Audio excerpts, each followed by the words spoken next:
Hello friends, welcome to study group Pathshala. मैं विलास और आज की क्लास काफ़ी ज़्यादा इंपॉर्टेंट होने वाली है।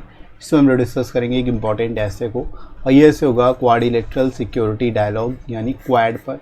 काफ़ी ज़्यादा इंपॉर्टेंट टॉपिक है आप सभी के लिए, इसको आप जरूर तैयार करिए और इसकी कंप्लीट प्लेलिस्ट को देख लीजिएगा। सारे मोस्ट इंपॉर्टेंट टॉपिक्स आपको इसकी प्लेलिस्ट में मिल जाएंगे, राइट फ्रेंड्स। और इसके साथ ही साथ फ्रेंड्स आप इन बुक्स को ले सकते हो जो आपको एस्से, प्रेसी और कॉम्प्रिहेंशन तीनों के लिए मिल जाएगी। यहाँ पर आपको 100+ एस्से के टॉपिक्स मिल जाते हैं जो आपको विद इन वर्ड लिमिट मिलेंगे, अराउंड 400 वर्ड्स में, जिनको आप एक बार तैयार कर लोगे तो आपके एग्जाम में कोई सा भी टॉपिक आता है उस पर आप अच्छे से लिख पाओगे, क्योंकि आपके पास सफिशिएंट कंटेंट होगा। लेटेस्ट पैटर्न पर आपको सारे टॉपिक्स मिल जाएंगे और यहाँ पर आपको प्रेसी और कॉम्प्रिहेंशन के लिए भी प्रैक्टिस सेट्स मिल जाएंगे जिनको आप एक्सेस कर पाओगे, राइट। और लोएस्ट कॉस्ट में आपको बुक्स मिलेंगी, एडिशनल 30% डिस्काउंट भी मिल जाएगा। तो डिस्क्रिप्शन में दोस्तों लिंक दिया गया है, वहाँ से जाके आप डिस्काउंटेड रेट्स पे बुक्स को ले सकते हो और अपनी प्रिपरेशन को और भी बेहतर तरीके से कर सकते हो, राइट फ्रेंड्स। तो चलिए शुरू करते हैं आज की क्लास को। इंट्रोडक्शन से स्टार्टिंग करेंगे, लिखना कैसे इस टॉपिक को ये देख लेते हैं। तो यहाँ पे आप बता सकते हो क्वाड के बारे में स्टार्टिंग कर सकते हो। The quadrilateral security dialogue quad is a strategic dialogue between United States, USA, Japan, Australia and India. This dialogue was initiated in 2007 by Prime Minister Shinzo Abe of Japan. ठीक है, यहाँ पे आप शुरुआत इस तरह से कर सकते हो बताते हुए कि क्वाड है क्या। क्वाड एक स्ट्रेटेजिक डायलॉग है जो कि 4 कंट्रीज़ के बीच में, यूएस, जापान, ऑस्ट्रेलिया और इंडिया के बीच में, राइट। और ये एक तरह से इसकी शुरुआत जो है 2007 में हुई थी, जब जापानीज प्राइम मिनिस्टर शिंजो एबे ने इसको मतलब क्वाइन किया था इस टर्म को। Quad formation is a significant move to combat China assertiveness. ठीक है, क्वाड का फॉर्मेशन बेसिकली एक सिग्निफिकेंट मूव है चाइना की असर्टिवनेस को बेसिकली कॉम्बैट करने के लिए, right. Quad is also known as mini NATO और Asian in Indo Pacific region.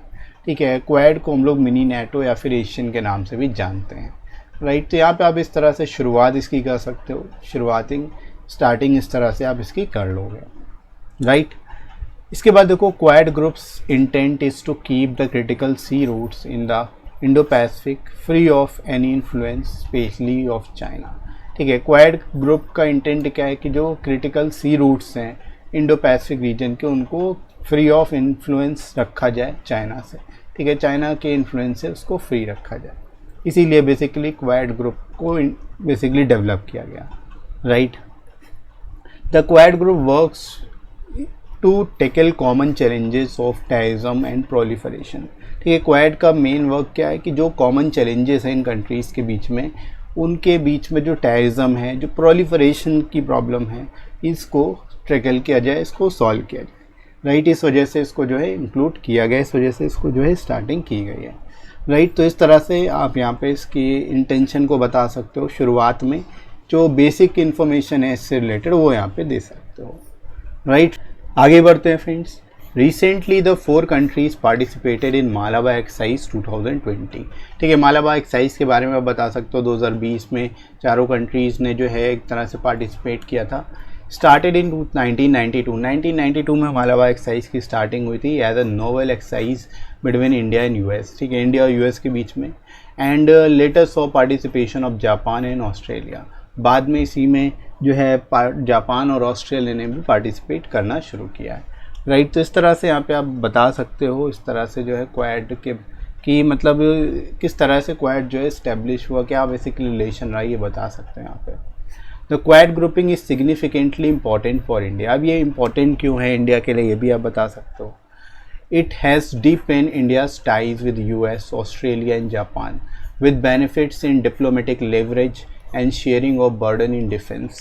ठीक है, अब देखो इससे क्या होगा, क्वाड ग्रुपिंग से क्या होगा कि इंडिया की जो टाइज़ हैं, चाहे वो यूएस के साथ हो, ऑस्ट्रेलिया के साथ हो या फिर जापान के साथ हो, इससे जो बेनिफिट हैं, चाहे वो डिप्लोमेटिक लेवरेज को लेकर के हो, चाहे अदर डिफेंस बर्डन को लेकर के वो शेयर होगा। ठीक है, तो मतलब एक तरह से बेनिफिट्स कहीं ना कहीं इंडिया को मिलेंगे इसके अलावा working with USA and its allies, India can get benefits in shaping of US's policies in Afghanistan and Pakistan according to our needs. ठीक है, अब देखो जो पॉलिसीज़ हैं, जो इंडिया को बेनिफिट्स मिलेंगे बेसिकली यूएस की पॉलिसीज़ जो होंगी अफ़गानिस्तान पाकिस्तान को लेकर के, इससे हमारे अकॉर्डिंग थोड़ा यहाँ पे हेल्प होगी, Japan, being a country with fastest technology, can provide India with various such techniques which can help to establish various industries and therefore more employment opportunities can be generated. ठीक है, यहाँ पे आप बता सकते हो हम जापान से कई सारी ऐसी टेक्निक्स ले सकते हैं और बहुत सारी ऐसी टेक्निक्स हैं जो जापान हमें दे सकता है जिससे कि हम इंडस्ट्रीज़ को डेवलप करेंगे और इंडस्ट्रीज़ के थ्रू जो है एम्प्लॉयमेंट अपॉर्चुनिटीज़ भी जो हैं वो भी इंक्रीज़ होंगे भारत में, राइट। तो इस तरह से यहाँ पे आप बता सकते हो उसके बेनिफिट्स को भी, राइट। इसके अलावा US's to being proficient in space research will provide benefits in the development of India by collaborating between NASA and ISRO on different space projects। ठीक है, अब देखो यूएस जो है एक तरह से प्रोफिशिएंट है स्पेस टेक्नोलॉजी में, स्पेस रिसर्च में। इससे क्या है कि जो डेवलपमेंट है इंडिया का उसमें भी बेनिफिट होगा क्योंकि नासा और इसरो दोनों मिलकर कोलैबोरेट करके सेम प्रोजेक्ट्स पे अलग अलग जो प्रोजेक्ट्स हैं स्पेस प्रोजेक्ट्स उन पे वर्क कर सकेंगे, right. India has been regular participant of quad military exercise. आप यही बता सकते हो इंडिया जो है एक रेगुलर पार्टिसिपेंट रहा है क्वाड मिलिट्री एक्सरसाइज का, राइट। तो India strategic needs with quad is to keep check on China's expansionist policy and keep a hold in Indian Ocean. ठीक है, इंडिया का जो स्ट्रेटेजिक नीड है वो यही है क्वाड से कि जो चाइना की एक्सपेंशनिस्ट पॉलिसी है उसको रोका जा सके और इंडियन ओशन पे अपना होल्ड बना के रखा जा सके, राइट। इस वजह से ही इंडिया जो है रेगुलर क्वाड एक्सरसाइज में भाग लेता रहता है, right. It also directly impact on economic relationship with China. अब देखो इसका डायरेक्टली इम्पैक्ट जो है इकोनॉमिक रिलेशनशिप पे ही पड़ता है जो हमारी चाइना के साथ है, क्योंकि China being the largest trading partner of India with $77 billion two way trade. ठीक है, आप ये कह सकते हो चाइना जो है एक तरह से लार्जेस्ट ट्रेडिंग पार्टनर है इंडिया का और $77 बिलियन जो का ट्रेड जो है दोनों तरफ से होता है, राइट।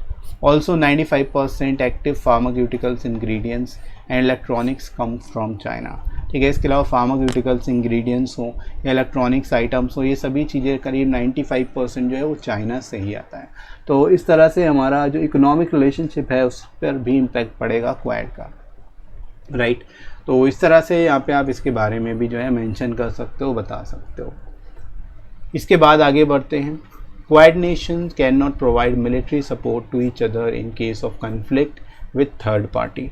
ठीक है, अब देखो यहाँ पे क्वाड की लिमिटेशन क्या है। क्वाड की लिमिटेशन यही है कि ये मिलिट्री सपोर्ट नहीं प्रोवाइड करेंगे एक दूसरे को किसी थर्ड पार्टी से अगर किसी तरह का कन्फ्लिक्ट होता है तो, जैसे कि इंडिया चाइना के बीच में अगर कन्फ्लिक्ट होता है तो क्वाड नेशंस जो है मिलिट्री सपोर्ट नहीं प्रोवाइड करेंगे। The quad nations must evolve a clear strategy to advance security and economic interest. ठीक है, अब देखो यहाँ पे क्वाड जो नेशंस हैं उनको एक क्लियर स्ट्रेटजी और डेवलप करने की ज़रूरत है ताकि और एडवांस सिक्योरिटी और इकोनॉमिक इंटरेस्ट को डेवलप किया जा सके, राइट।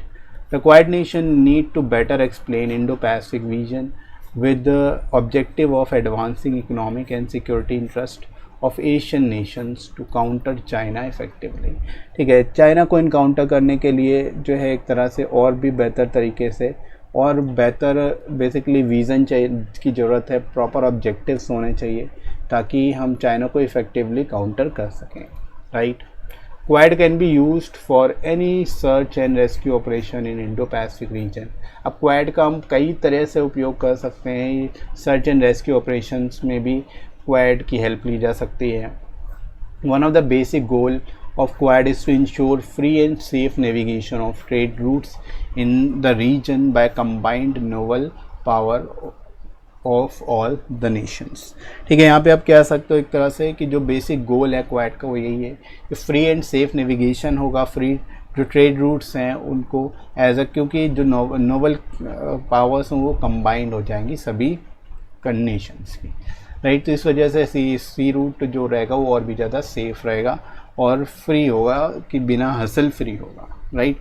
तो इस तरह से यहाँ पे आप जो है इसके और भी अदर बेनिफिट्स और जो लाभ हैं, स्कोप है, वो भी बता सकते हो, right.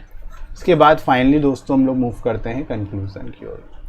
Moreover, India can build collective action in humanitarian assistance and disaster management, monitoring shipping for anti-piracy operations and infrastructure assistance to vulnerable sectors.